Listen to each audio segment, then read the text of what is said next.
A very good evening to our esteemed judges, teachers, parents, and my dear students.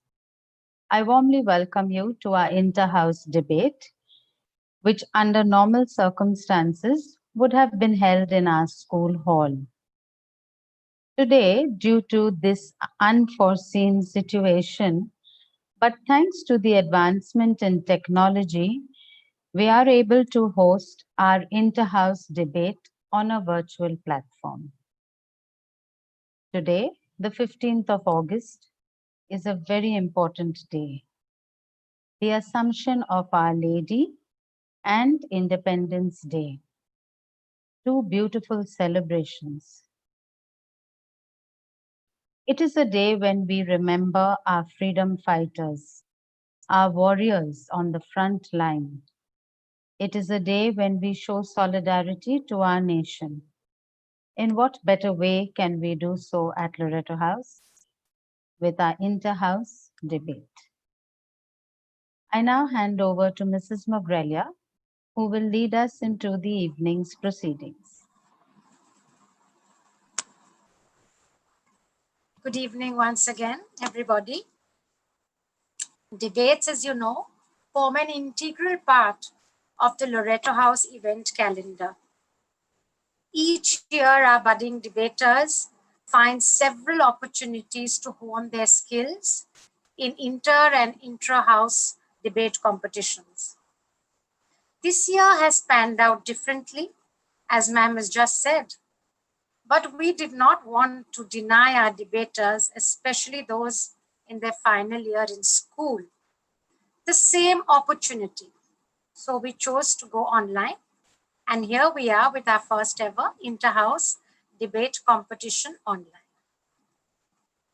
We've already conducted 2 rounds where we've had our 6 houses divided into 2 pools, where the best team from each of the 2 pools have come up today here, and they are going to debate in the Cambridge style format.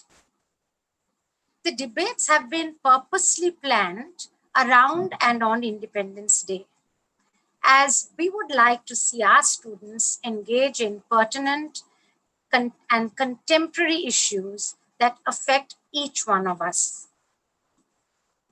There is a topic that is of great interest to you all in store, which we will soon be telling you. The last 2 topics were interesting. They were based on contemporary burning issues like the Uniform Civil Code, the need for it, and whether caste-based reservation should continue or not. Debates are very essential in a student's life because we know it gives you confidence. It also picks up on your public speaking skills, which we know is something very important today. But I do believe that in today's world, a debate competition goes far beyond that. It teaches our students to research before they form opinions, to do their homework before they cite facts. And that is so important in today's world, where we see that the social media is flooded with hype, it's flooded with hyperbole, and it is flooded with rhetoric. So it is so easy for all of us to get influenced by people who write well and speak well. And therefore, it is essential that each one of us do our own homework, research into what is happening in the world today, and make our own opinions based on logic and fact. And we hope that all our debaters here will go out into the world as responsible citizens of tomorrow, who will help make India a more meaningful democracy in progress. With that, I will now request our Vice President of the Polemic Society, Kushi Goenka, to lead us in prayer before we begin the debates.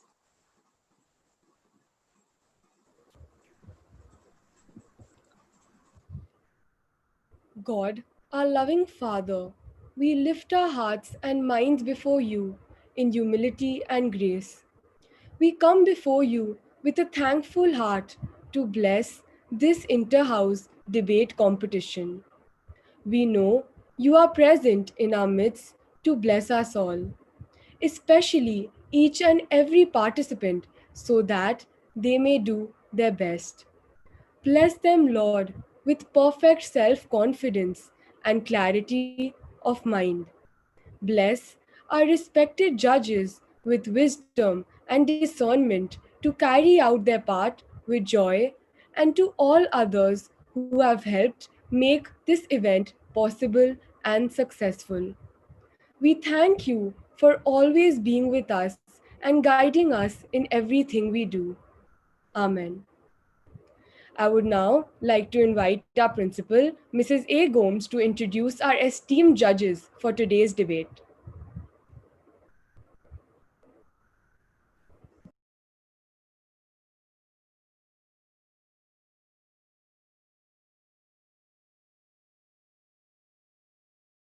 Please.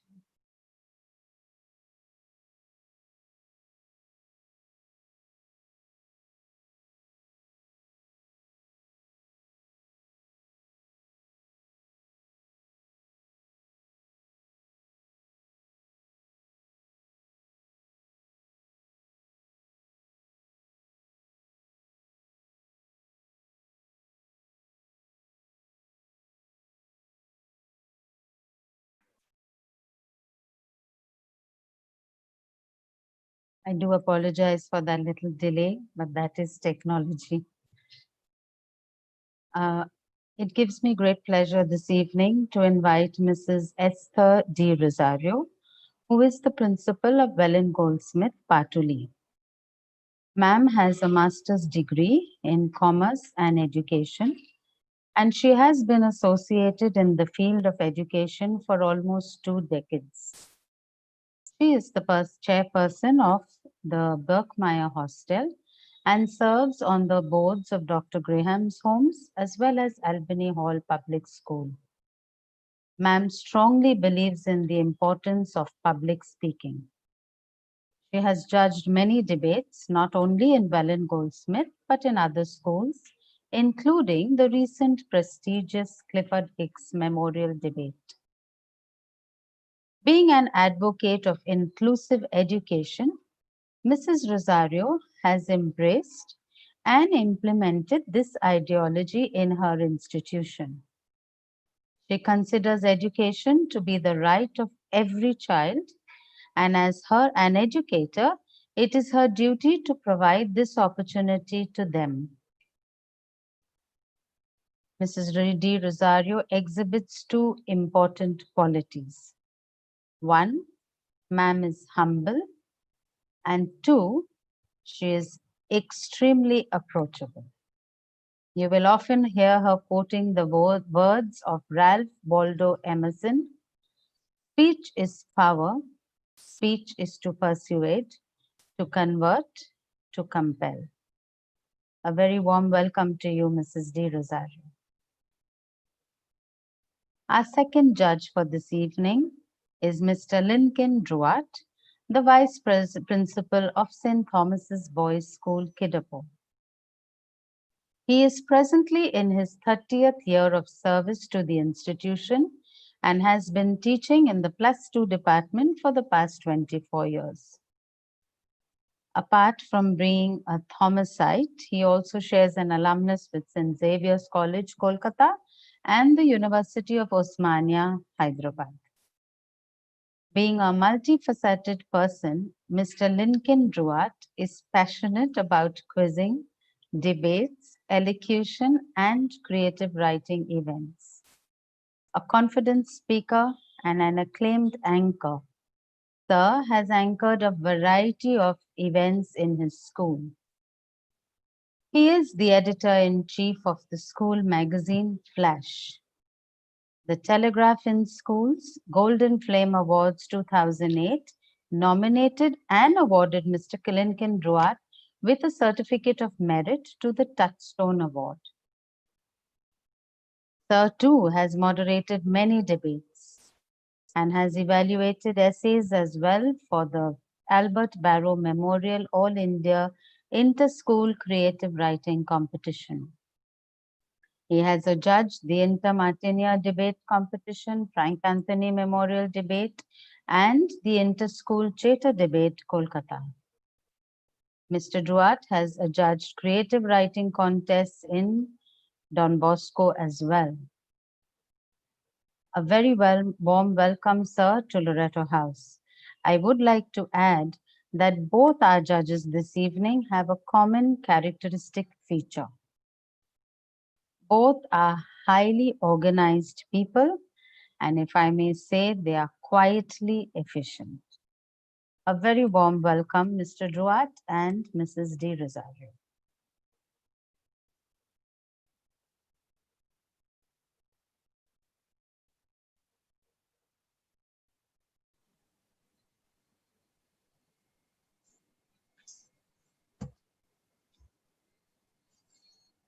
I now invite Avantika to introduce our moderator to spell out the rules of the debate. Avantika is the secretary of our Polemics Club. Our moderator for today's debate is Dipanjali Biswas. Dipanjali is a former president of the Polemics Club of Loreto House and is currently pursuing English honours at St. Stephen's College, University of Delhi. She's an avid debater and she is the Assistant Director of Operations of a college debating society. Dipanjali has represented her debating society at the Women and Gender Minorities Debate Network and has recently won second best adjudicator at the Indian Women's Debating Competition 2020. Dipanjali, it's an absolute pleasure to have you back with us today. Now, I leave it to you to spell out the rules of today's debate.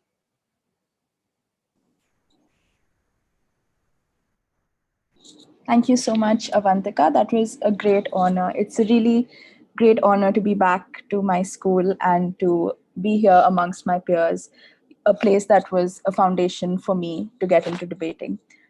Without further delay, I'll move into spelling out the rules for this style of debating. This debating style is the Cambridge style of debating, which means it's a 3 versus 3 debate, 3 people in one team for the motion and 3 people in one team against the motion. And the 2 sides of the debate are known as number 1, the proposition or the government, which is speaking for the motion, and the opposition, which is speaking against the motion. The houses for today's debate are the team speaking for the motion, which is side government, is Keller House. The speakers are first speaker, Omika Panda, second speaker, Harshita Sharma, third speaker, Sadia Hussain.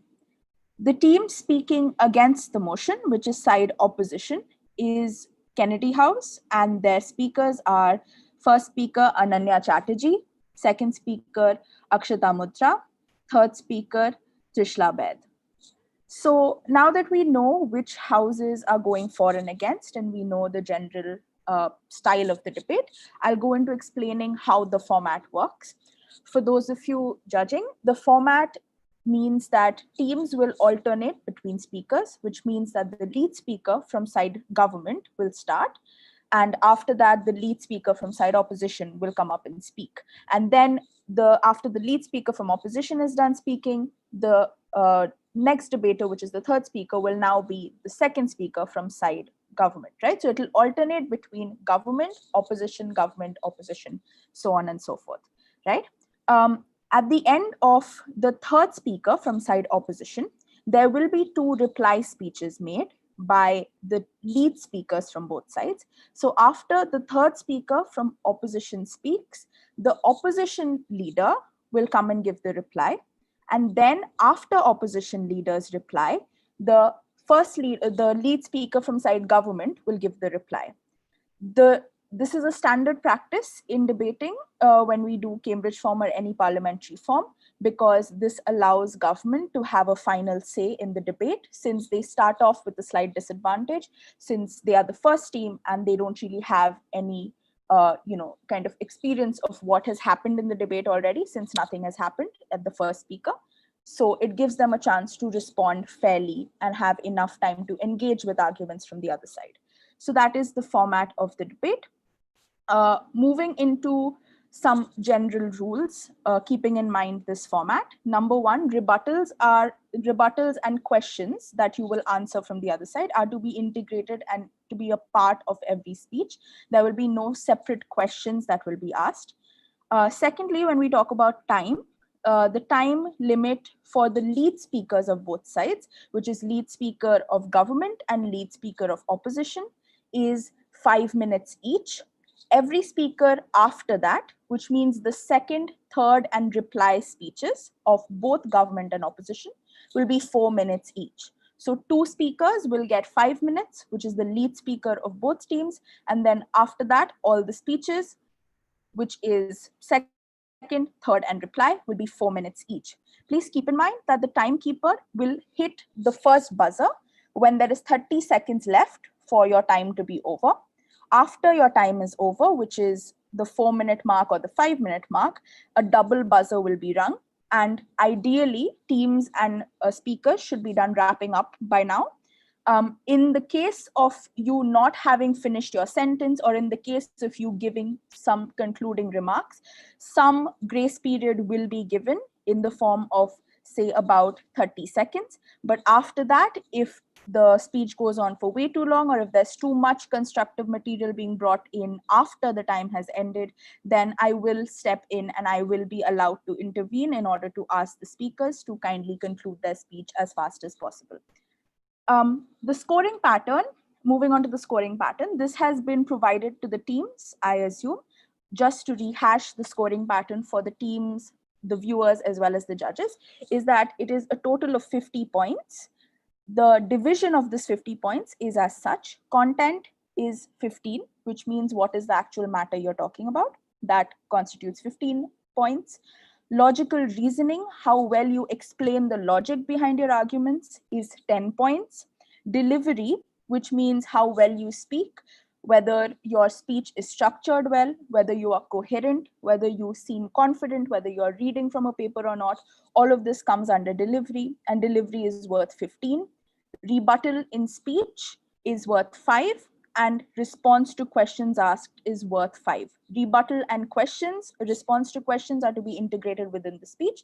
So just to rehash, content is 15, logical reasoning is 10, delivery is 15, rebuttal is 5, response to questions is also 5. It adds up to a total of 50 points. Speakers, before you start, just a reminder, please ensure that there is no obvious reading from a text, because that is something that, although it's not necessarily not allowed, it does impact the way your delivery is affected. So please try and speak spontaneously. That's the fun bit of debating. Be spontaneous, be engaging, and try not to heavily depend on some previously written text material. Also, this is just a reminder to all the people present on the Zoom meeting. I'm sure this has been mentioned before as well, but just to rehash, when the person is speaking, kindly everyone else, in order to avoid unstable internet connection, let's all mute ourselves and close our videos in order to keep the internet stable enough so that the speaker does not get cut off in the middle. So before every speaker goes up, I would request them to just check if all the videos are off before starting. And I would also just make a suggestion to check, like do a mic test and see if you're audible, and then start speaking. Okay. Now I'll introduce the topic of the debate, the very coveted topic of the debate. It has been decided keeping in theme with Independence Day. The topic is, this House believes that gender equality is a far-fetched notion in India, right? Before we move on to the debate, I'll give a few thoughts about this topic, some things to keep in mind as food for thought during the progress of this debate, after the debate has ended, and just in general. Now, today, what is to be debated is whether gender equality as a notion, as an idea, is far-fetched, or whether it is something that exists in this country, right? That, again, is debatable. It's a gray area, which is why this debate is happening. But gender equality in general in India is a topic that is very important. It's a very important discourse in the political scenario of an independent, free, post-colonial India, right? And often you will hear people talk about, often boast about the fact that we had voting rights for women before the Western world did. Like the Western world had to, sorry, not before, but the Western world had to fight for voting rights. They had to go through the suffragettes movement and everything, whereas we gave them the voting rights. So a lot of these sort of claims come about, right? And oftentimes these claims are used, these sort of hyper pride factors are used to mask the unfortunate reality, which is the fact that gender equality is not that prevalent in the real social fabric of this of our country. So let's keep in mind the fact that today, no matter what the notion is, as we debate today, the reality is a lot different, and we should strive to try and achieve an equitable India. We should strive to be the change in this country. And we will discuss this after the debate is done. But for now, let's move into the main debate, which is discussing whether gender equality is a far fetched notion in India or not. Um, okay. I hope all the speakers are ready. I call upon the first speaker. Okay, I hope we are ready to move into the debate. Okay. Without further ado, I call upon Omika Panda from Keller House, which is the first lead speaker from side government, to start the debate. Am I audible? Yes, you're audible. Thank you.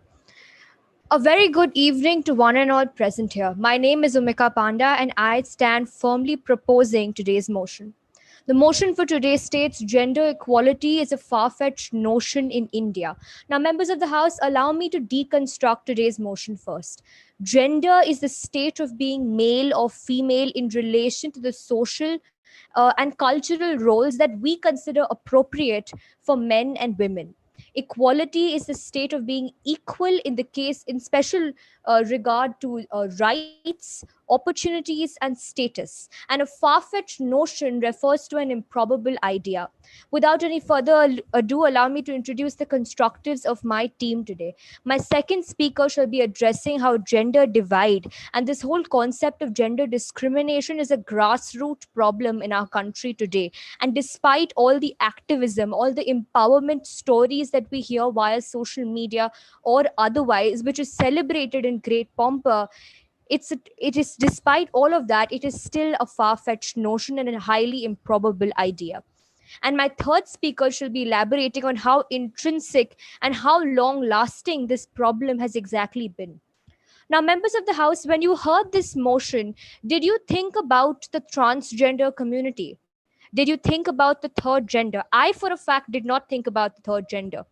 Members of the House, if we're looking at a true equality, true gender equality, the transgender community also does come into play. Allow me to give you the example of a woman, of a trans woman called Kalki Subramaniam, who today has a present community of artists who are also trans men and women who use their art to evoke their passions. And what and her story began exactly with being this apparent happy and playful boy until she discovered her identity, and it was so hard for her to come out and tell her parents because of the lack of social acceptance we have of this community today. She was bullied for her effeminate ways. The very fact that you and I did not even consider this, or rather it was highly unlikely that a majority of us considered this, proves how ignorant and how much of discrimination, how much of issues such as gender dysphoria that they have to face.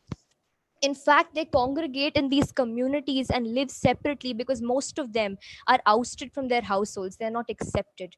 Members of the House, the truth in our country today is that every time we think we are a step closer towards gender equality, when we read of a case of a person of a gender who has recently been empowered in some way, some case like Dr. Priyanka Reddy's rape case or the Sabarimala temple case, or this horrifying statistic by the UNICEF saying that 1 in every 3 child brides is a girl born in India, comes to the light as well. We are not very far from where we started, members of the House, and that is the reality in our country today. In fact, from the very birth of a girl child, there are concepts such as sex selective abortion. There's a preference for sons. I am not generalizing and saying that there is no development in our country. I am not saying that every household thinks this way, but we cannot deny the truth that a large section of our society is still under the impression that a girl is male, that a woman that the female gender in general is just meant to be rearing children. Members of the House, in the past decade, there has been a large decline in the female labor force participation. We have gone down from 34% to 27%. A recent survey also finds that there's only a 27 there's a 27% gender pay gap, especially in white collar jobs between the male gender and the female gender. Members of the House, this is a result of years of conditioning, social conditioning, that is given to our children in our country today, because this concept of gender is there from our birth right to our gravestones, where we teach where we brand girls who like to play with cars and who like to dress a certain way as tomboys, where we tell boys that you're not allowed to cry. And this concept will be elaborated upon by one of my fellow speakers as well. The sad truth, members of the House, is that gender equality and true equality and equity of all genders in our country, including the trans community, is certainly a far-fetched notion today. Thank you.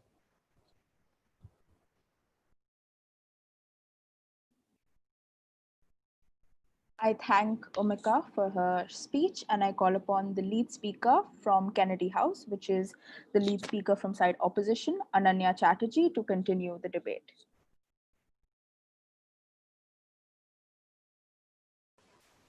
I hope I'm audible. Yes, you're audible. A very good evening to one and all present here.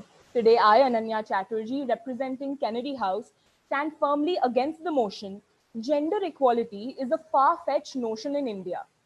Now, as lead speaker of side opposition, it is my responsibility to state and explain the primary outlook of side opposition towards this motion.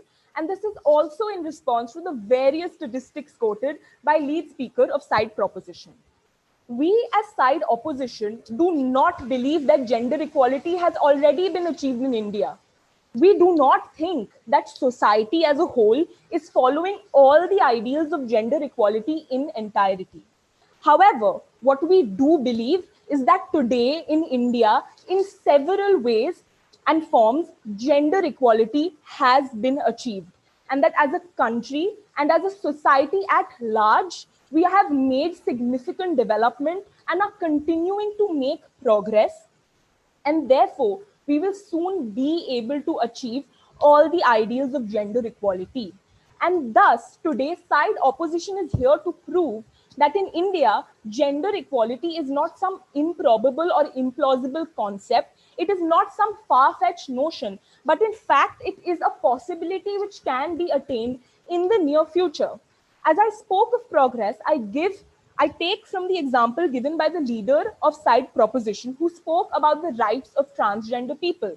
In 2019 itself, there was an act passed to protect the rights of the transgender people. And I myself am admitting that many activists and many trans people have come up and said that this was problematic. But what is this? It is a reflection of progress. It is a reflection that society and our legislators have become more and more accepting with time.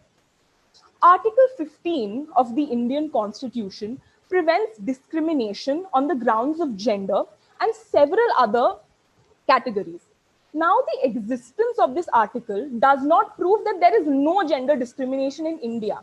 However, what it does clearly prove is that the concept of gender equality and the idea of promoting gender equality has been present in India right from the time of independence. And it was considered important enough by the makers of our constitution to not only include in the Constitution of India, but place it under the fundamental rights of the citizens of India. Coming to the constructives of side opposition for today's debate, the first constructive, which I will be elaborating on, is the several legislations passed in order to protect and empower women. The second constructive will talk about the overall role of education in two respects. Firstly, with respect to the general public and children, and secondly, with respect to raising awareness amongst women about their own rights. The third constructive takes us back in time, and it is a historical approach where we analyze and review certain acts and movements which have taken place in the past, which have stood up and demanded for women's rights even so many years ago in our very own country. And in the fourth constructive, we will discuss how the response and reaction of women to crime committed against them has increased manifold, and the big role social media plays because of this. And we will also talk about how gender equality is not just about empowering women, but also about holding men accountable. Coming back to the first constructive, several legislations at different points of time have been passed by the Indian Parliament in order to protect women from harm and also to empower them to achieve more. Some examples include the Moral Traffic Protection Act of 1956, the Dowry Prohibition Act of 1961, the Equal Remuneration Act of 1976, and of course the 73rd and 74th Amendment to the Indian Constitution, which state that reservation for women in bodies such as the panchayat and municipality is compulsory, and that 1/3 of the representatives in such bodies must be women. This also includes the Criminal Law Amendment Act of 2013, which holds acid attack, sexual harassment, and stalking as crime, and the very important Sexual Harassment of Women in the Workplace, Prohibition, Prevention, and Redressal Act of 2013. Now, members of side proposition can come up and say that the very fact that these legislations and reservations exist shows that women in India enjoy an unequal status. But what these reservations and legislations actually reflect is the changing mindset of society. It shows that people now understand the need to encourage and enable women to take part and take charge. And these reservations and legislations are essential when it comes to ensuring that women are included in important bodies and other important things.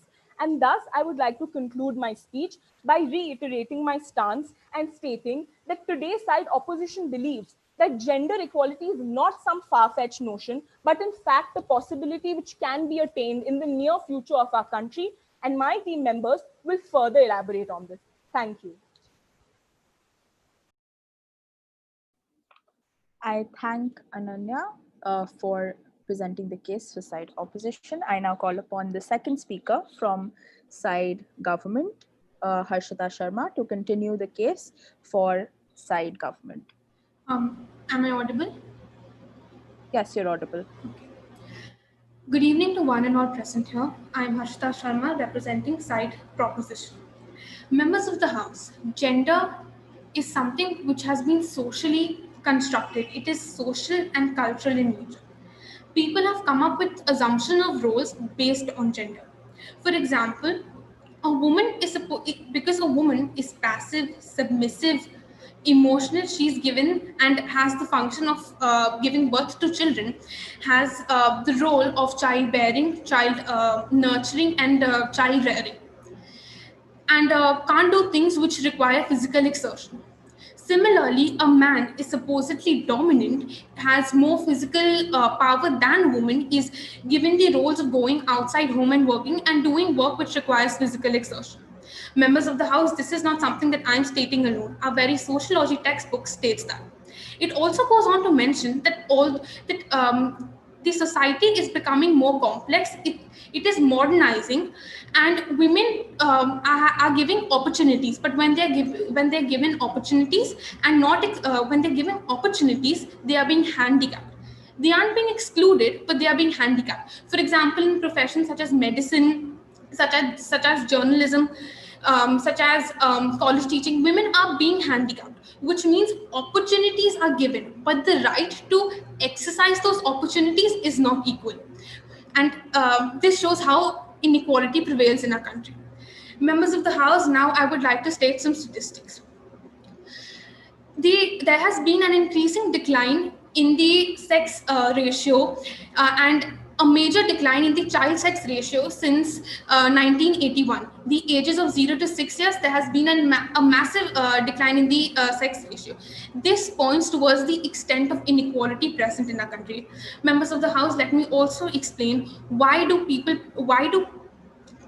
in India prefer having sons and not daughters. Members of the House, there is a grassroots level explanation for this. People do not want sons. People do not want daughters, but sons, because when you have a daughter, you have to pay dowry. You have to pay forbidding marriage expenses. You need to keep in mind the expenses that you will have to pay after your daughter gets married. There's a threat of domestic violence. There's a threat of ill treatment by the in-laws. There is a threat of ill treatment by the husband, and there is also the biggest reason being the mother does not want her daughter to go through the same fate as she did. Members of the House, this is the mentality that people have, and this is how it shows that gender equality in India is a far-fetched notion. The lead speaker of the opposition stated that we will soon be able to achieve the ideal. Members of the House, when have we ever achieved the ideal as a society? An ideal is something so perfect that that it's impossible to achieve. And the facts and the statistics that she stated, the fact that there has been a dowry protection act, etc., etc. Members of the House, that's in theory. Where is the practice? Where is the change in the mindset? If there had been a change in the mindset, do you think that in the year, according to the statistics of the year of 2017, the only labor force participation by women would be just 28.7%? Would it would the pay that women receive be 30% less than that of what men get? Members of the House, women are called as someone else's possession. They are called pariah dhan, and that's what happens in our country. Members of the House, that shows how gender inequality exists in our country, and how gender equality is a far-fetched possession. When a woman works towards her ambitions, she is said that why isn't she looking after her family? Why isn't she looking after her children? Why is she going out to work? She has her husband there for her to earn the money for the family. But when when the husband goes to work towards his ambitions, that is not the same treatment that he gets. Thus, I would like to conclude by saying that gender equality in India is a far-fetched notion.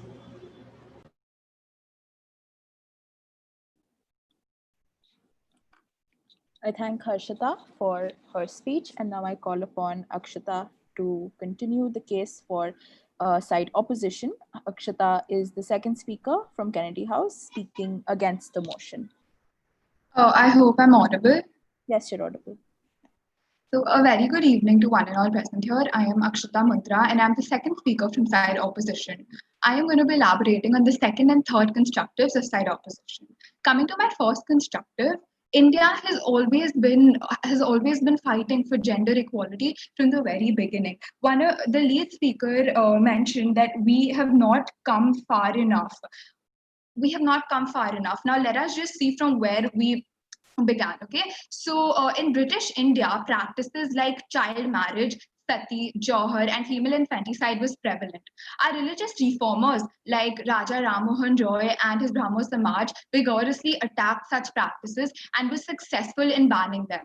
The Widow Remarriage Act of 1856 enabled widows to remarry. The Female Infanticide Prevention Act of 1870 and the Bengal Sati Regulation of 1829 made female infanticide and sati illegal. The fact that such discriminatory practices do not exist anymore tells us that India has definitely come a long way and that it can achieve gender equality. The prohibition of sati in those times might have been, considered as an improbable task, like our opposition considers gender equality today in India, but we were still successful in achieving it. Netaji Subhash Chandra Bose created a women's regiment in the Indian National Army. He showed to all those who considered women to be incapable of fighting that women were brave. And today I am proud. We have continued his legacy, and today I am proud to say that the Indian Army has a total of 9,449 women officers. In fact, on February 17th, the Supreme Court passed a ruling that enabled women to serve as army commanders and brigadiers. All those who fought for gender equality in India became aware of such ideologies after they were exposed to Western education, which brings me to my second constructive, which highlights the role of education in empowering women. This constructive has two parts. Firstly, the importance of educating women about their rights, and secondly, education for the general public. The literacy rate among women post independence was only 8%, and today it stands at 65%. Through education, they are taught to raise their voice against any form of gender discrimination. They are inspired to have dreams of success, of stepping out into the world. The Mahila Samakhya program aims at spreading more awareness among women by providing them with employment opportunities. Cottage industries were set up under this program and women were given jobs. And like one of the members stated, that no one avails these opportunities. Most of the women in those villages have availed these opportunities. Having a regular source of income makes them much less dependent and they now voice their opinions. The general public is also being educated about the importance of gender equality and how it will benefit the society at large. The children in specific must be taught about such ideas so that because they are the future of the nation. The schools are sowing seeds of gender equality in their minds so that when they grow up, they learn to acknowledge women and their rights and have a more gender equal mindset. The National Education Policy of 2020 aims at providing school children a more analytical and holistic development. And I sincerely hope that they learn about gender equality at an early stage so that from the very beginning they start respecting and treating women as equals. Thus, I would like to conclude by saying India has come a long way in eliminating gender inequality and has a long journey left. But the aim of a gender equal India is definitely not unimaginable. Thank you.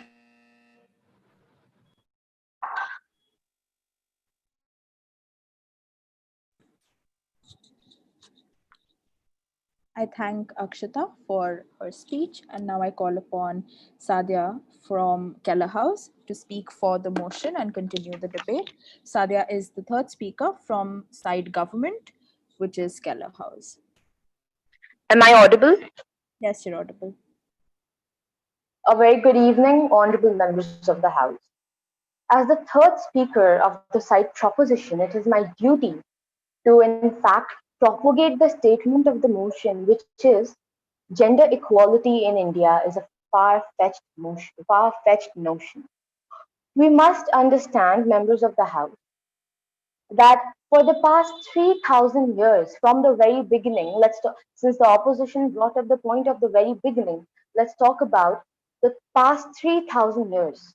We have seen that women were suppressed. There was the sati system which was prevalent. There was child marriage which was prevalent. And we have overcome these things.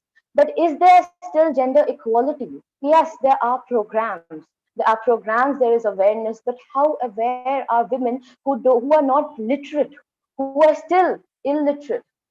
Our society is dominated by a generation which is not so educated, which has has its mindset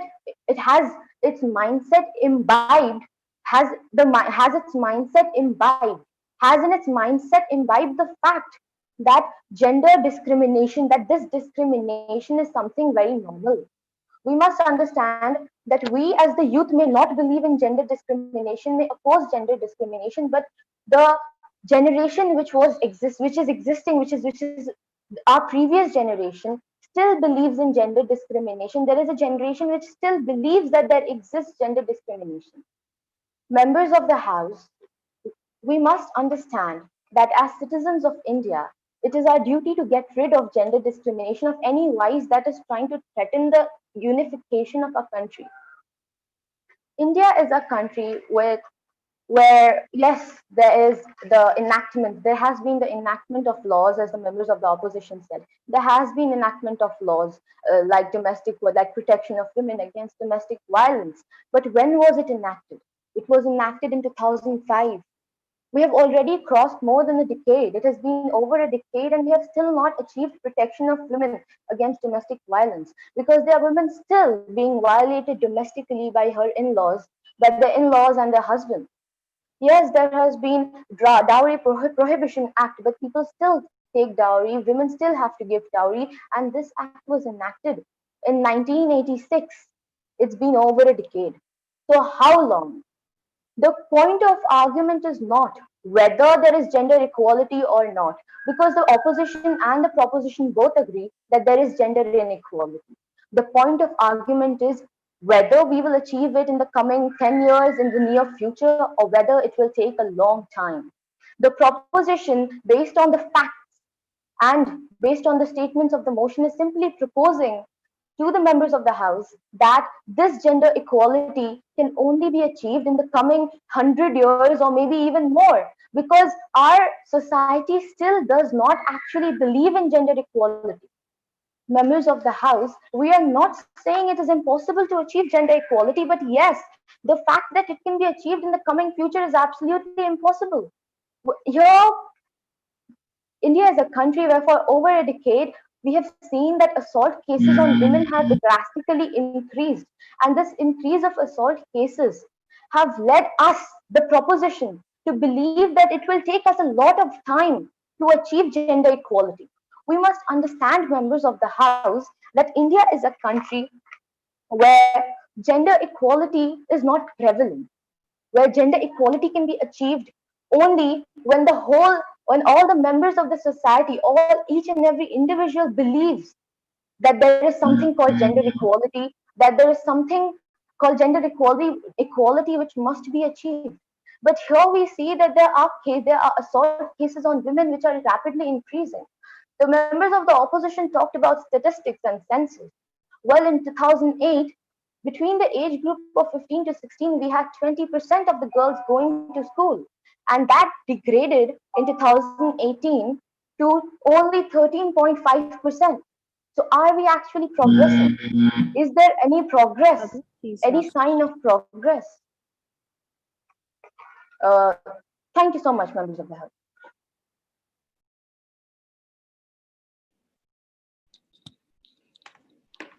I thank Sadia for the speech and I call upon Trishla from Kennedy House to speak against the motion. Trishla is the third speaker from side opposition to speak against the motion. I hope I'm audible. Yes, you're audible.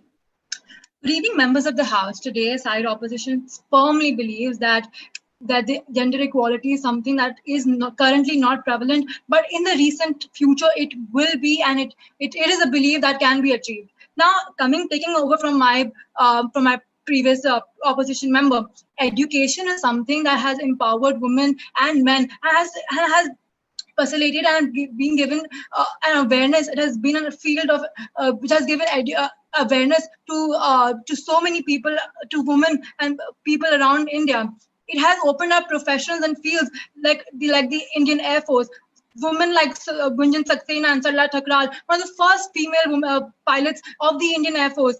I can give you examples of Arundhati Bhattacharya, the first female chairperson of the SBI Bank. Now, over here, what I'm trying to prove is that education, if given to women, they can channelize and can prove themselves in the fields that they are in. We are in a country where society and the law is coming together at this very point. And in fact, there is a law in the Indian Penal Code, section 39D and 41, which states that which gives the opportunity to women to be given equal pay for equal work. In fact, it even bars the employers for changing and reversing the scales because they want to reach equilibrium in their statistics. Now, over here, what I'm trying to prove is that the government is also trying to take initiatives to give women the right that they deserve. Men are being held accountable.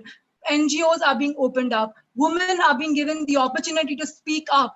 From 2014 to 2017, the cases reports against women have gone from 52.7 to 59.3%, which also proves that women have opened up. One of my fellow proposition members stated that domestic violence has increased. But you need to realize that there was a time when women did not speak up, but today they have been given the ground to speak up and voice their opinions. Social media aspect. Let me talk about the Me Too movement. In 2018, it saw the advent of the very famous Me Too movement, which gave women mostly in the Indian society and the Indian Bollywood uh, sector to open up and to talk about harassments that have been against them. What I'm trying to over here prove is that gender equality is not a far-fetched notion. Even though it does not prevail currently in India, there is a chance and there is a belief that it will and it might increase. It might prevail. Women like Nirmala Sitaram, Gunjan Saxena have proved themselves. Mary Kom, so many other women have gone in their fields and voiced their opinions and done what has to be done. There was once a time when women were not allowed to show their face. Today, a girl can walk very openly in the road wearing whatever she wants. We have come a long way. One of my fellow proposition members stated about the mindset of the Indian society. We have come a very long way from the before the time of independence, where women were not being were not even treated as humans. They were given as sati, dowry, and treated like objects. Now they are being given the opportunity to rule, to do what they want to do, to speak up their opinions. Now, over here, the opposition is reiterating that even though the gender equality does not exist, it does not prevail so much. There is a chance and there is a belief that it will in the recent future, and it is very much possible if the efforts are channelized into the right way and we women are being given the opportunities. Thank you. Thank you, Trishla, for your speech. I call upon the leader from side opposition, which is Ananya Chatterjee, to give the reply speech for side opposition.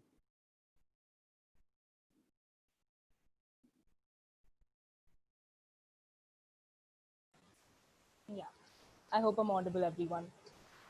A very good evening once again.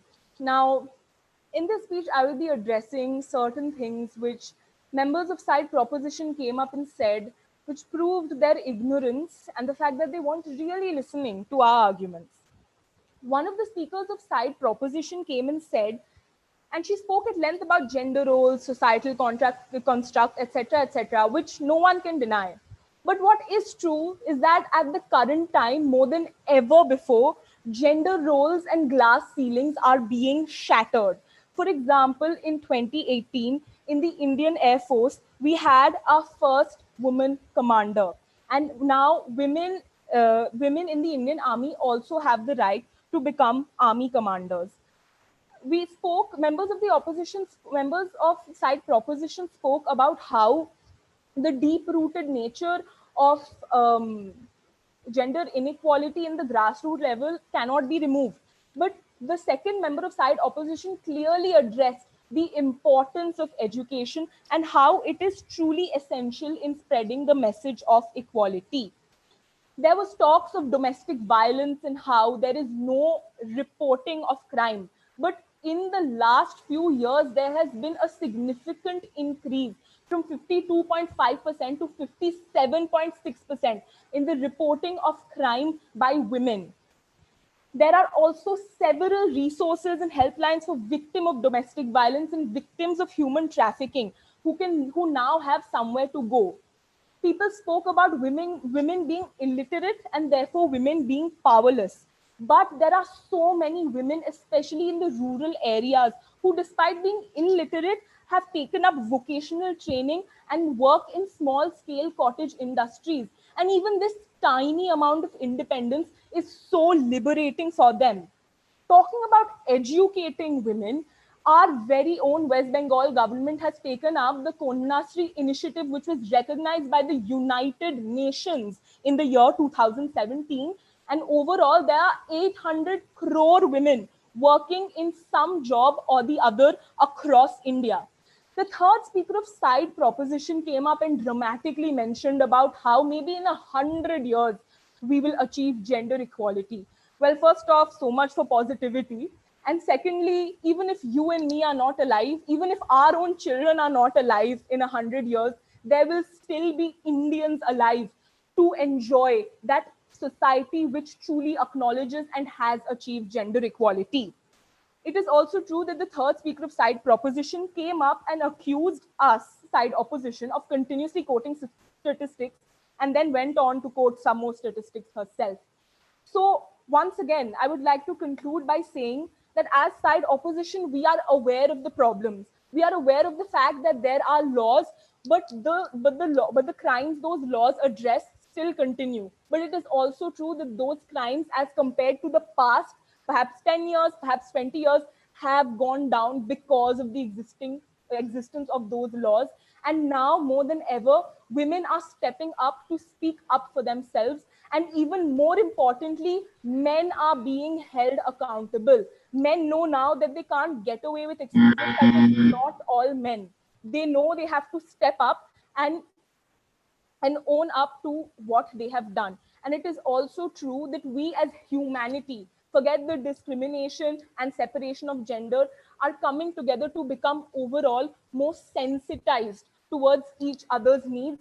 And on this positive note, I would like to end by once again stating that side opposition today truly does believe that gender equality is not a far-fetched notion in India, but instead a possibility. Thank you.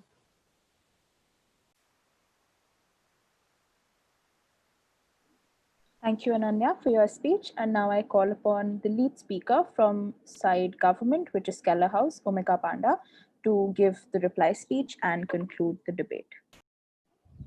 Very good evening once again. I shall not waste my time in pointing out the ignorance of the opposition, as the leader of opposition very kindly did. I shall move on with my speech. Ma'am, we have not denied the existence of development and the kind of approach and the kind of change that we see in our country today. Yet, what we are trying to say is that change is not at a rate to achieve gender equality, hence making it a far fetched notion. Ma'am, you mentioned, you spoke about the trans bill, which I'm very happy you mentioned that the bill was highly opposed by the community, proving that they did feel discriminated against. So I wouldn't see any equality coming in there. Ma'am, you mentioned a list of policies and legislative actions that have been taken. Well, the question to be asked is gender equality and gender discrimination an issue that it has to be legally solved, or is it an issue that is a social issue in our country today? If it was solely dependent on the laws, we do have certain laws and legal policies that are meant to be protecting our women and girl child, but is it truly implemented in its fullest existence? Because it's a question of mindset, it's a question of a social issue. My second speaker clearly and adequately elaborated on the preference for boys and the mentality that is prevailing there. She even quoted very relevant statistics. And the second speaker of side opposition spoke about education being provided and spoke about the opportunities that rural women and girls are availing, right? Well, according to the CRY organization, I'm sure we've all heard of CRY, rural girls constitute 55% of married children in India today. This is what I'm trying to say. This is what my entire proposition side is trying to say, members of the House. For every step we see towards change, there are 10 things that pull us right back. One of the third speaker of the opposition mentioned education, if given to women, will make a mighty difference and it can be achieved. Thank you, ma'am, for mentioning the word if, because that goes to prove, and thank you for pointing that out, because that goes to prove that a large section of girls and women and a particular gender are discriminated against and are not given these opportunities, hence the great if factor. Ma'am, you also spoke about social media. Well, let's not forget the kind of backlash, including rape threats, that are faced by those women the moment they finish giving their speeches. Let me give you a simple example of this piece by Taranjeet Kaur called I Am Not a Virgin on Anne Ray's poetry. It's a beautiful piece. And it's a true, what one would call, education and sensitization. Yet on multiple occasions she has mentioned how much of backlash she received on after finishing that video. Of course she received critical appreciation, but at the same end she received backlash as well, trying to prove my point again, members of the house, that this idea of gender equality that the opposition is so optimistic about, in reality it is long enough it is wrong enough to be achieved to be called a far-fetched notion today. And that is where the proposition stands today. Thank you.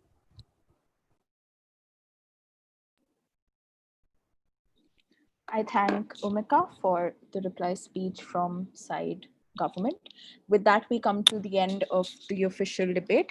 And now I believe the judges, as they continue to mark, I'll give a few thoughts on the debate. I'll give a little bit of feedback, and then we'll move on to the face off between the ex students of Loreto House.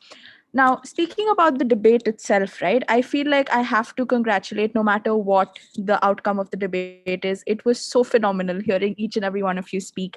And I'm just so proud to see how far our juniors, how far my peers have come. And it was really wonderful hearing you speak about something so relevant, something so current and contemporary, with such a lot of, confidence and maturity. And it was really wonderful. And I really do commend both opposition and proposition for the speeches they made. I think they definitely covered majority of whatever was there to explore in this topic. And I really do commend them. I really liked the fact that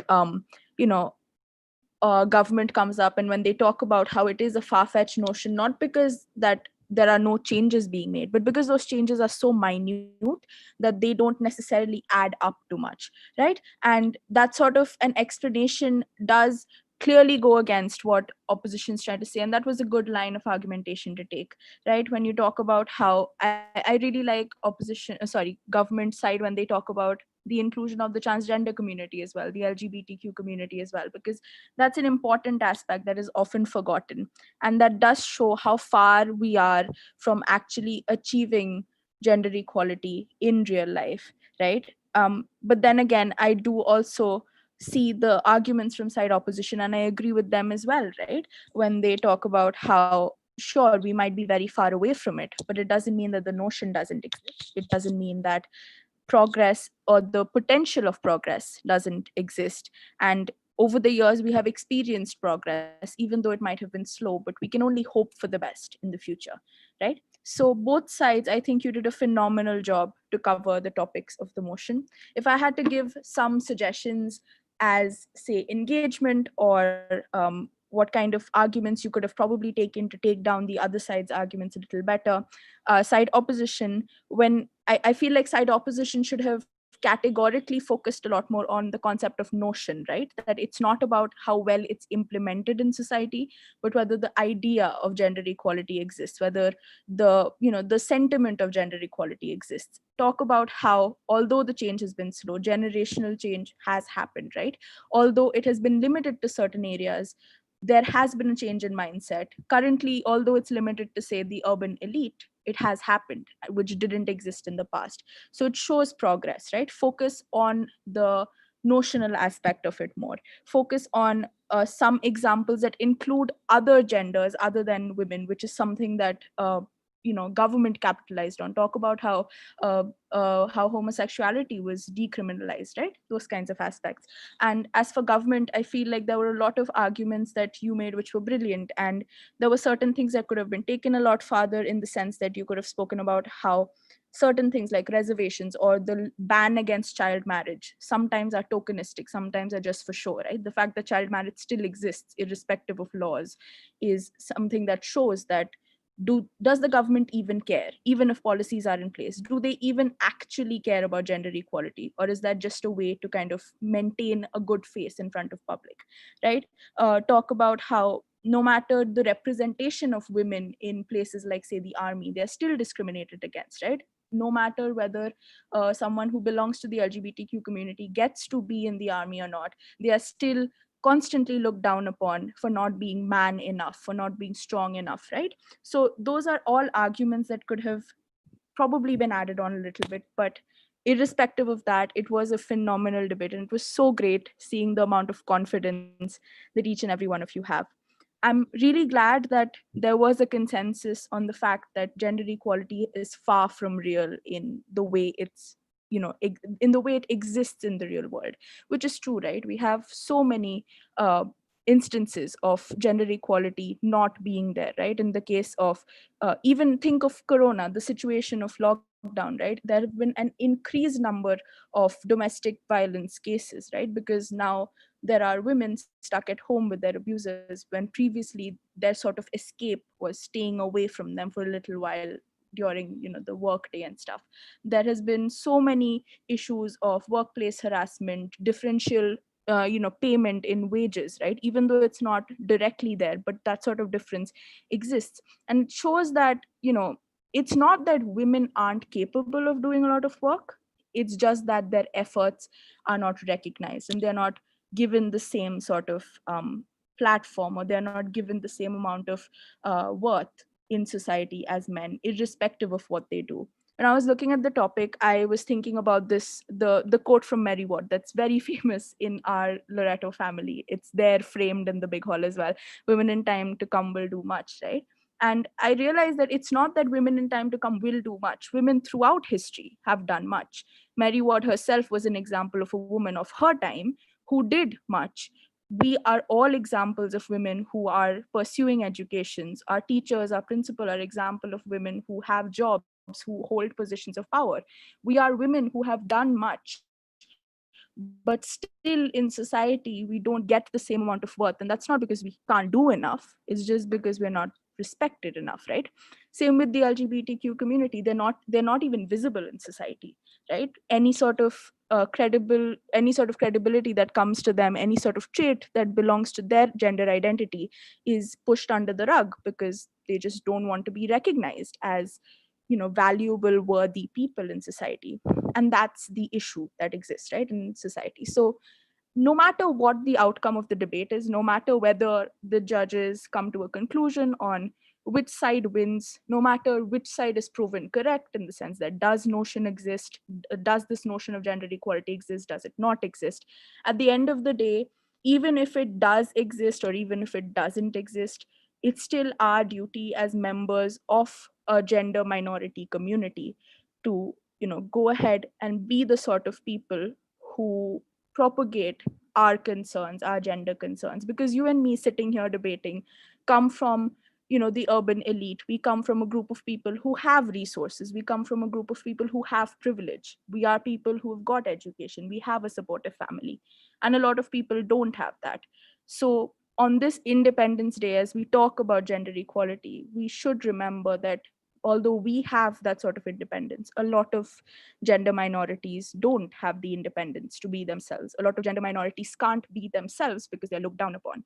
And we should use our agency. We should use our privilege to the best of our ability to be a voice, to be a platform for those who can't or who don't have the same privilege, who don't have the same platform or the same support as we do. Because that's very important. Because if we as a community don't stand together, then there's never going to be any sort of actual change that comes about. Because at the end of the day, it's minorities against the patriarchy. um okay, now these were my thoughts on the debate in general, and I was just really happy with the way it progressed. I see that. Okay, so when I was talking to ma'am about the progress or the format of the debate, the schedule of the event, um, when I spoke about how I will like to maybe mention a few words about my thoughts on the debate, ma'am mentioned that, okay, now since I have debated for a while in school, not that long, just 2 years in school and 1 year in college, maybe I should like share some thoughts on why I enjoy debating, what debating has taught me, so on and so forth. And when ma'am asked me that, I kind of had to take a minute, pause and think as to why I even like debating, right? Because I've really not been in the activity long enough to truly understand what the activity means to me or why I enjoy enjoy it. I haven't really done that reflective sort of thought yet. So when ma'am asked me this, I kind of had to step back and think as to why it meant that much to me. So when I started thinking, right, obviously you have things like confidence, obviously you have things like, building yourself as a better public speaker. But this goes out to all the speakers today who debated. If you enjoy the activity, it's not just limited to you feeling a lot more confidence. It's a lot more deep rooted than that, right? In the sense that when you debate, when you start debating at least, or if you plan to pursue debating once you leave school and continue to stay in the activity, whether it be as a hobby or whether you plan to do it professionally, so on and so forth, just remember that it can be intimidating in the beginning. It definitely is intimidating for sure in the beginning. In school it was intimidating. I joined debating in class 11 because I was too scared before that to even speak in assembly or something. And in college as well, like, I've been officially in the debating society for a year, but the whole of first semester I just spent trying to avoid my seniors so that I didn't have to go and do a mock debate because it was so scary. It's intimidating, right? But most of the time it's worth it when you stick with it, when you realize that it's okay to put yourself out of your comfort zone and carry on with the activity, because it's rewarding in the sense that you don't start off as a debater, but you only improve through practice of it, right? And debating is something that helps you get a critical thought process. It makes you a critical thinker, right? In the sense that um, exactly what ma'am said in the beginning, right? You no longer take things as is. You actually realize that you are the one in control. You are the one who forms your own opinions about it, right? So previously, if I were to say, look at a sort of news anchor on TV talking about some news, I would just take that opinion as is, or I would hear my parents talk about something and I would take that opinion as is. But when you get into debating, you realize that it's way more than that, right? Any sort of policy change that's passed by the government or any sort of social movement that I come across, it becomes more than just taking what it seems to be on face value, right? It becomes about evaluating it, looking through different sources of information, going through different ideologies, different perspectives of the same issue, and then forming your own perspective on it, right? And not just your own perspective, but also about looking at it through different lenses, how issues translate, not just from my perspective, but also, say, from the perspective of someone from the LGBTQ community, or someone from a different religion, or someone belonging to a tribal class, right? Or someone just belonging to some minority in general. So it gives you that sort of worldview, and it also allows you to hold your own, in the sense that you realize what your priorities are. You realize what sort of movements, what sort of concerns you wish to get involved in. And in the world, once you leave school, it's a diverse world, right? It includes a lot of people from different backgrounds. And once you're in that situation, knowing what you want, knowing what you are concerned with, what your priorities are, is an incredibly important thing, right? In order to hold your own, in order to feel like an individual. So it's very important to gain that sort of confidence. So that's just like a tip for students if you wish to continue debating. Now, I believe that the scores have reached the tabulation committee. As we wait for it, I will call upon now for some of our ex-students, some of my seniors from school, to come and discuss the same topic in a face-off debate, right? The two ex-students, ex-debaters from school are Rashmika and Huisha. They were both ex-polemics heads. Just a small introduction to each of them. Rashmika is incredibly multi-talented and was an outstanding student in school, and she pursued maths graduation from Xavier's, followed by an MBA from IIM Calcutta. She is a consultant by profession and also the founder of Matilda Brownies. We are so glad to have you back here with us, and I'm sure she's excited as well to be back as a part of the Loreto family again. As in her own words, she would suggest, I've been having dreams about school frequently during lockdown, and in most of them, my best friends and I are up to no good. Welcome, Rashmika. I would also like to welcome Huisha. She's another incredibly beloved and meritorious ex-student of Loreto House. She did her MSc in multimedia animation, and she now has her own venture known as Studio Huisha, which does graphic designing, corporate branding, social media, and digital marketing. It's so good to have you back with us again. Both of them were outstanding ex-students who excelled in academics and curriculars, and both were polemics heads, like I mentioned. Rashmika was the polemics head in 2012, and Huisha was in 2013, who brought many laurels to the school. So without further ado, I now invite them to have a face-off on this issue, to put forward their own thoughts and extend the motion a little more and give us some more insight on the matter.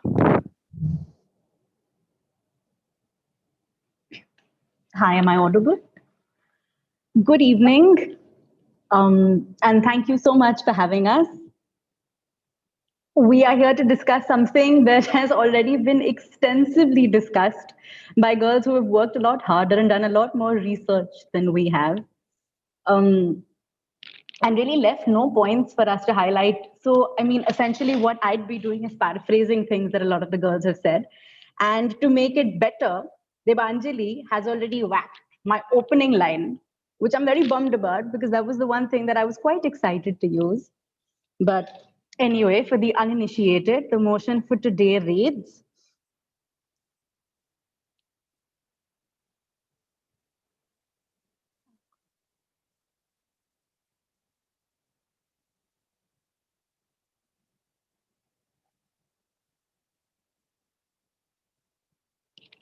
hello? Sorry about that. Okay, great. So the motion for today reads, gender equality is a far-fetched notion in India. And I, Huisha Ganediwal, happen to be speaking in favor of this motion. That isn't only because Rashmika and I did a coin toss to decide who speaks on which side, but also because this is something that I believe in. And that would possibly automatically get a lot of my more radical friends the opportunity to brand me as a traitor. I mean, I'd like to call that being pragmatic and not so much as a traitor. Mary Ward, a visionary and a very, very sensible woman in her time, said, women in time to come will do much. 10 points for the fact that she didn't make this a time-sensitive statement.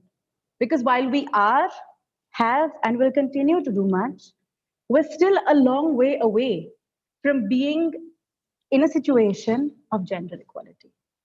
Now, when the dastardly concept of the NRC was introduced, educated, open-minded people, I mean, apart from the plethora of other problems that this brought with it, a lot of people were asking questions like, why must we be restricted to ticking the M or F box near our gender?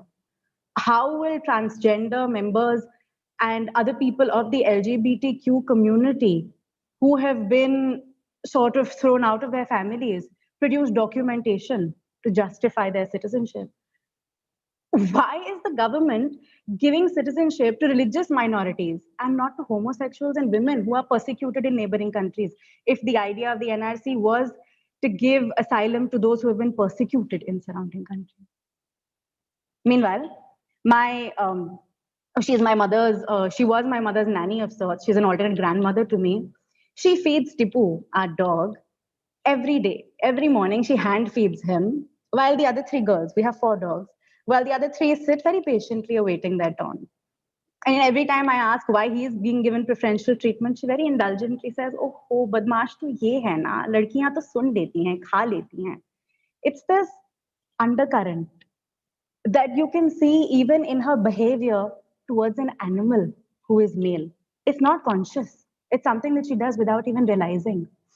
2 years ago, when 377, ironically modeled on the 1533's Buggery Act, when that was finally struck off and I was doing cartwheels, my cook, I remember, came to me and said, but there must be some medication na, to treat people who have this condition. This condition. My grandmother has always boasted about how she's always treated me like a boy and how they never felt shortchanged when I was born, and they've always loved me like they would have a son. That's something that I'm supposed to take consolation in. And let's not even go the way of marital rape. Because how is it rape if it's being done to your wife? I mean, अगर अपने बीवी के साथ नहीं करेंगे तो किसके साथ करेंगे? India is a rare example where women haven't had, as Devanjali's already pointed out, women haven't had to struggle for their right to vote and contest public office. In fact, I remember something from college. India is also one of the very few countries in the world which went straight from the agricultural revolution into the technological revolution, completely bypassing the industrial revolution that came in the middle for almost every other country. Similarly, you could perhaps say that we are one of the countries where women haven't had to fight or struggle for our rights to vote. And I'm not a fan of statistics, but this one snippet that I read somewhere serves to explain my point very well and will ensure that I don't ramble. You see, women in India are 50% of the population, and yet we make up 14% of the parliament, according to a consensus that was made in 2019. And if you were to go, then that number reduces to 9% in various state assemblies. For a nation that has consciously decided to be a representative democracy, Trey, how are we a representative democracy if half our population isn't being represented? You know, the thing, there are a lot of examples with regards to how a lot of women have done a lot, how a lot of members from even the LGBTQ community have done a lot, have carved their space in society, have made a mark. The thing with examples is that it's outside of the norm. That's why it's an example. And that is where the problem lies. Which is, okay, before I get to that point, I'd like to say that there are a lot of things that are getting in the way of gender equality. And again, I'm not even talking about only men and women, because gender is diverse. You know, so far, if you were to look at it just from the X and Y axis, you'd miss the Z axis, which introduces a whole new dimension to this discussion, to this debate. Sanitation, healthcare, one-sided archaic legislation, the striking off of this archaic legislation to show this very tokenistic sort of, you know, we do support the position of women. A political representation or the lack of it, our economic dependence, the evident lack of a holistic education. These are just some of the many things that women are constantly having to battle, that members of the trans community now are constantly having to battle on their journey, which in itself is not an easy journey. The most important of all is mindsets.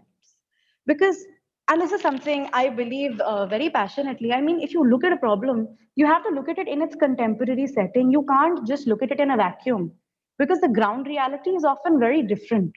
We aren't here to discuss the fairness of a fact. We're here to discuss a status quo. We're here to discuss a status quo.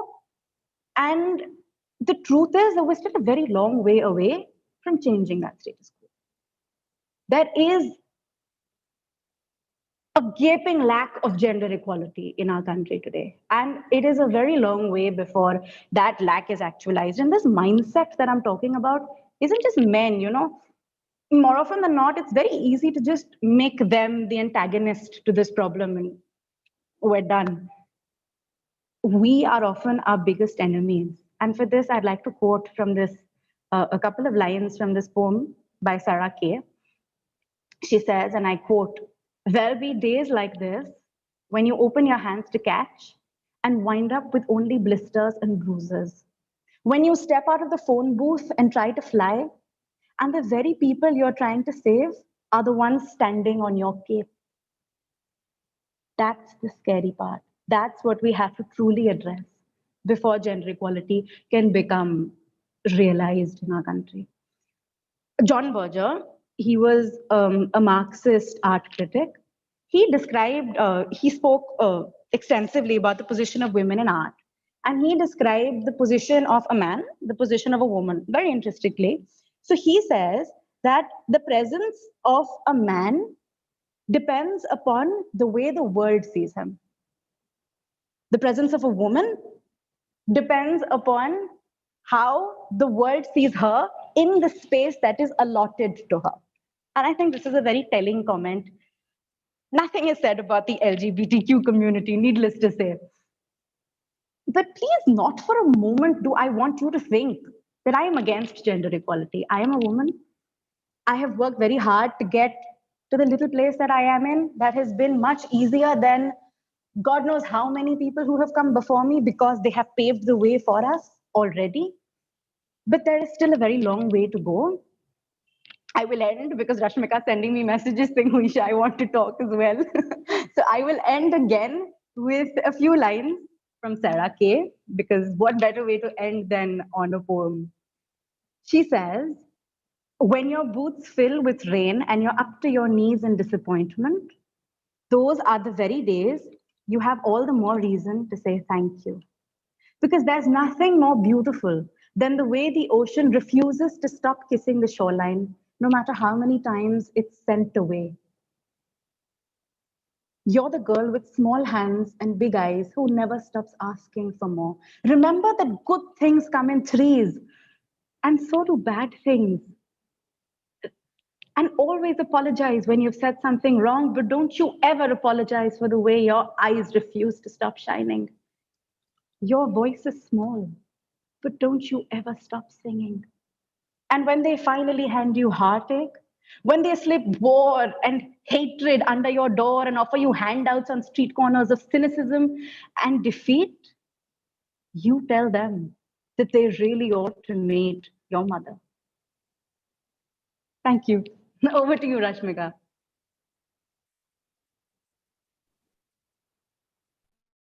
Thank you, Harisha. That was really great to hear you. And yeah, totally agree with what you said. And sorry for stealing the Mary Ward line. Um, Again, calling upon Rashmika now to continue this ex-student face-off. Best of luck, Rashmika. Thank you, Devanjali. It is truly an absolute pleasure to be back. Of course, you, Huisha, and I are going to behave like absolutely entitled ex-students and not stick to the time limit. But as a promise to Mrs. Mogralia, I'm going to try. Now, the speakers I'd like to congratulate for a very scintillating debate. Like you said, very impressed by the quality of what we've heard, and also the fact that, as Huisha said, there's not much left to say in theoretical arguments. So I'm going to restrict my arguments to those that I have learned, to things I have learned and picked up along the way at school, at college, and at work. A little bit of a background, like the rest of you, I come from an extremely empowered school. I've had a very empowered childhood where gender was not a factor and we were told to go after our dreams. But we know that we're a minority. Nobody here is going to, for a second, pretend like gender equality has been achieved or is going to be achieved even when we're around. The point of this debate, I feel, that has not that has not been missed but could be highlighted a little bit more, is the fact that it's not a far-fetched notion, because it is in fact a reality, although in pockets, yes, I will agree. But that's how any social revolution starts. And because this social problem has been such a long-standing one, like everyone has pointed out, it's been there from even before we have records. It's going to take maybe the same amount of time to get to a point where we can enjoy equality. And to answer the lead speaker of proposition's question, uh, what is it a legal issue or is it a social issue? What I've learned over the last, especially 2-3 years that I've been at IIM Calcutta, is that the people who make the rules are the ones who are in control of the strings when it comes to social revolutions. And I realize this because IIM Calcutta is an institution, a public institution. Back in the day when it started in the 1960s, had only one girl per batch of 50 students, which is around 2% of the cohort. There are now 30% 30% of the population at the institute is women. And this is because at some point the people who make the rules at IIM Calcutta decided, hey, enough is enough. We need to start to give women a slight push, right? And that push has become this landslide, where women are represented, you will say not adequately, I will say much better than they were before. And that is something that we cannot deny. There has been an improvement. Another thing I've learned, and this is harsh reality that didn't quite strike me while I was in school or college, I learned much later, is that ladies and gentlemen, this is an economic game. Side proposition came, and it was very sweet to hear them say that, women don't want their daughters to go through the same turmoil that they went through, and that's why they don't want to have a girl child. That's a little bit idealistic to say. The reality of the situation is that they don't want to have girls, people in our country, because it doesn't economically check out. Girl children don't provide income the way male children do. And then you have to get the girl child married also, which is this added headache of cost. And so till the time that women are economically empowered, are financially empowered, it's a very crass thing to say, but the fact is that till such time that we can economically empower women, there will be a gender disparity. And let me tell you how this works, right? Let me give you a few examples that might ring true to you as well. Think about the fact that even whether it is in a home or even at the workplace, the person who controls the purse strings is generally the one who controls the final opinion. And today in independent India, it's been more than 70 years, we have women controlling purse strings. We finally can say that, and this is a change from when we got independence, right? We can finally say that domestically and in the workplace, women are controlling strings. Think about the female leads of banks in India, whether they are public institutions, private institutions. I won't take names because there are too many.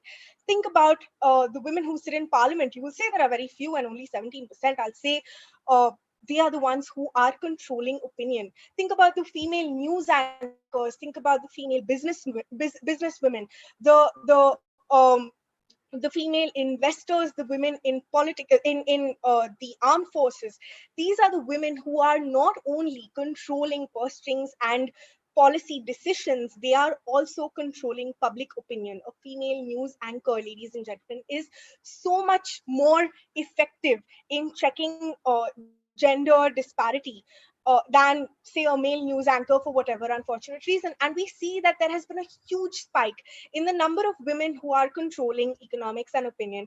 And it is for this reason that I would like to now take this opportunity to speak to directly to all of the students who are watching this, who are my juniors. I want to tell you that we come from a very privileged, empowered crop of women. Loretoites for generations now have been achieving things that we don't even know about, we don't even hear about. But when you go out there and hear, you will be truly impressed at the kind of things we can achieve. Please go after your dreams. Do not think of yourself as bound by social obligations, by social stereotypes. There's somebody said that women are not given women are trash talked, women are a lot of things are said about women on social media. The fact remains that yes, it is a struggle. It is a struggle for transgender people as well. But as women, I can tell you that it is going to be a struggle sometimes when you hear things that you don't like and you need to trudge on. And that is what our upbringing has taught us to do, is just go after what you believe is right, and it will come to you. Also, one of the things that we can do for ourselves, for women as a community, for other genders as a community, is to be an uplifting factor in society. Be somebody who other women can count on to lift them instead of pulling them down. And that is what you can do immediately. You can make that change. It's something that we sometimes do without even realizing. But if there is one thing that you want to take away from this debate, from this motion, and from this evening on Independence Day, let it be the fact that from this moment on, you are going to lift other women up and be a motivating factor rather than somebody who pulls people down. And that is what we can do towards an India of our dreams. We're getting there slowly, as everyone seems to have agreed. But if we work hard enough, we will get there eventually. Thank you. Thank you so much, Rashmika. It was really great hearing you speak and agree with you completely that it's great to have aspirations for the future. Without further ado, I also now call upon both the judges to speak and give their opinions about the debate and encourage our speakers a little more with their words.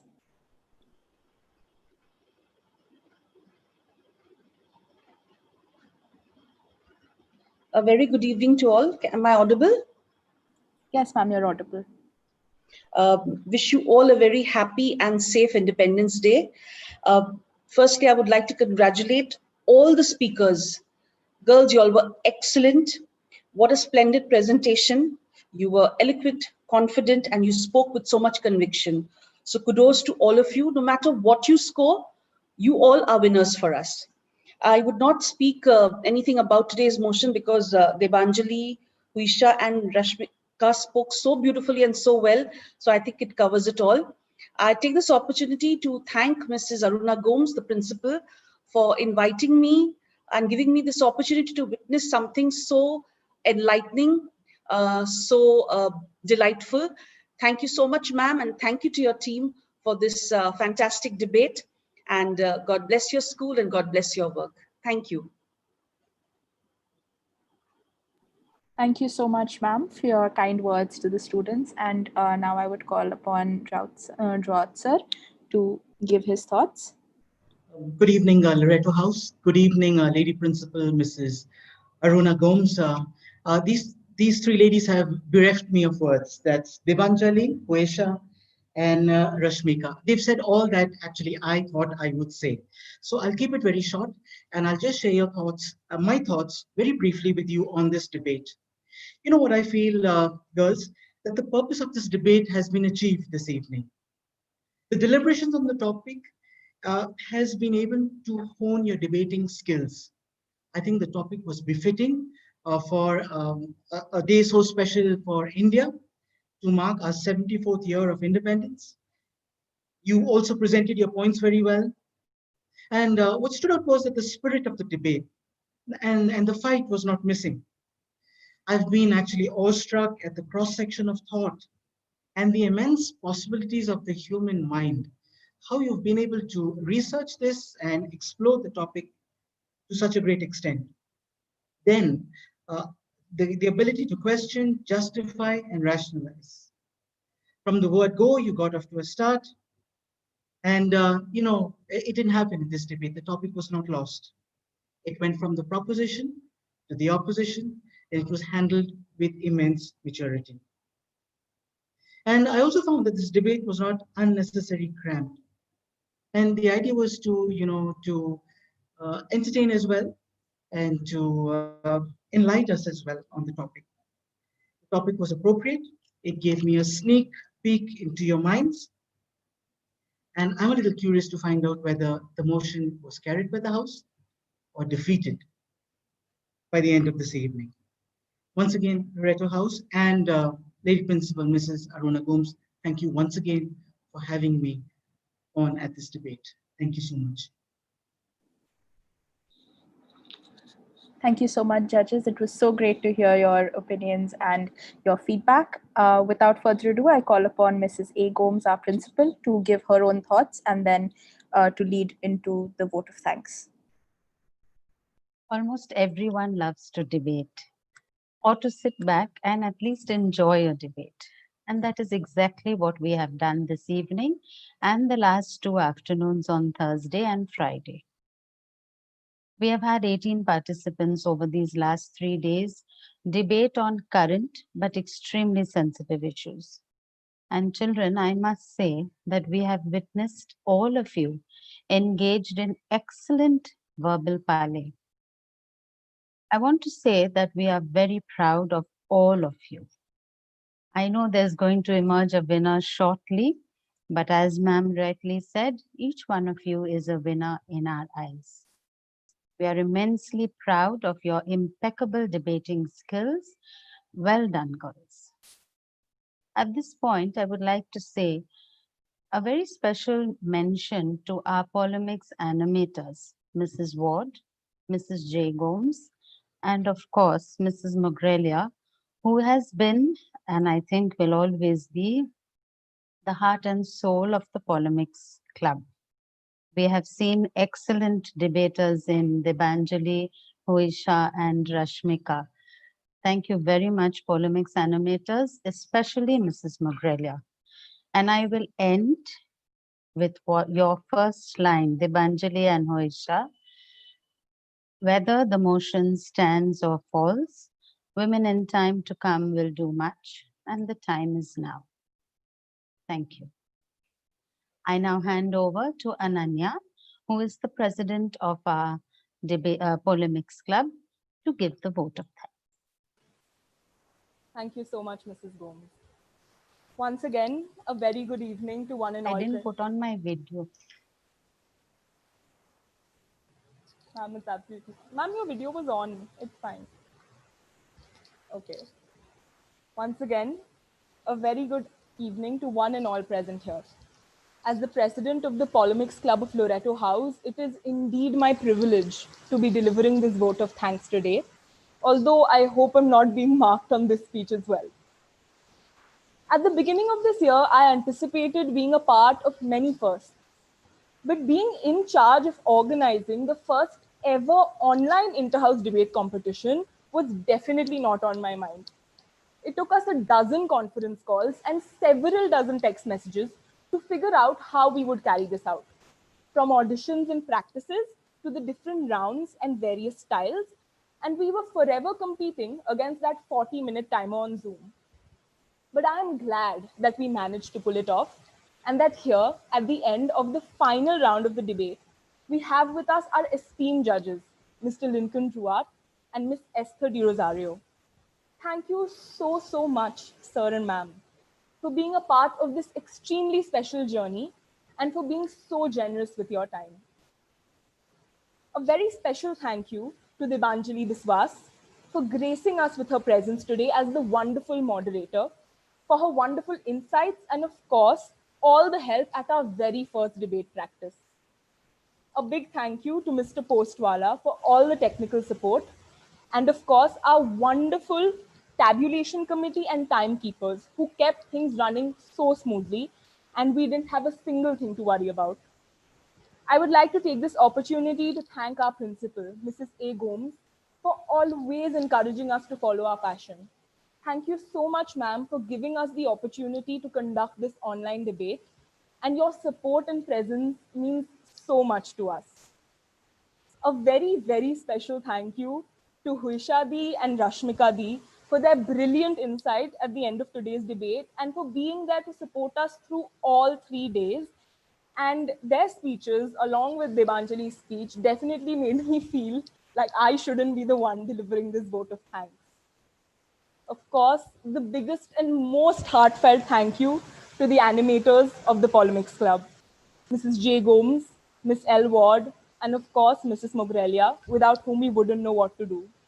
Thank you so much, teachers, for your unending enthusiasm and your firm belief in our abilities.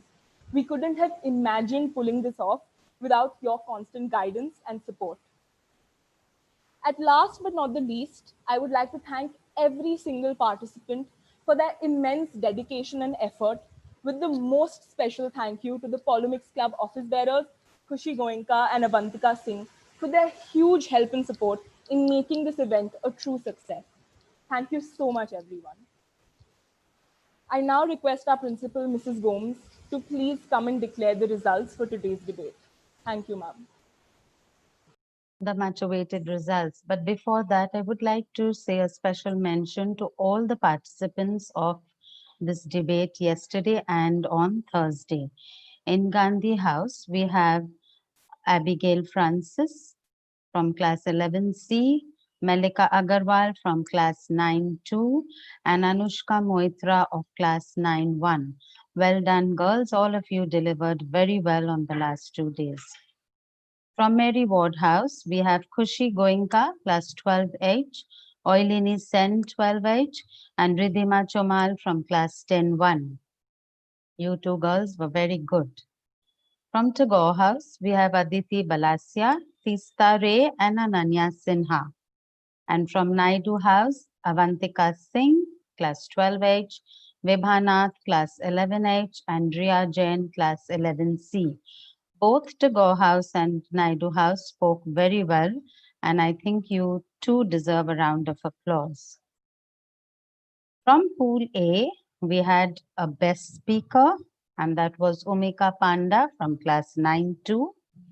And in Pool B, we had best speaker Ananya Chatterjee from Class 12 House, Class 12 Humanities. Today, ladies and gentlemen, we are all waiting for our best speaker. And I'm proud to announce our best speaker in the finals of the inter-house debate is Omika Panda, Class 9-2. Congratulations, Omika. You were excellent.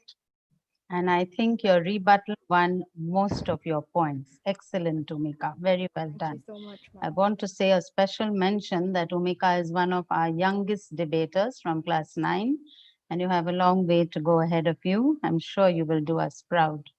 Thank you so much, ma'am. The runners-up for this evening, none other than Kennedy House. Ananya Chatterjee, Akshita Mundra, and Trishala Baid. Congratulations, Kennedy House. Very well done. And the winners for this evening's inter-house debate is none other than Kela House. Omika Panda, Harshita Sharma, and Sadia Hussain. Wonderful, Kela House. You've really made us proud. Congratulations and well done to each one of you. Well done to Kennedy House as well as to Kela House. So that brings us to the end of our inter-house debate. Everyone is a winner, but we always have one last winner as I just announced the results. A very special thank you to Mr. Ruat, Mrs. Rosario, our 3X students, and all our teachers and students. A very happy Independence Day to each one of you. God bless you and thank you.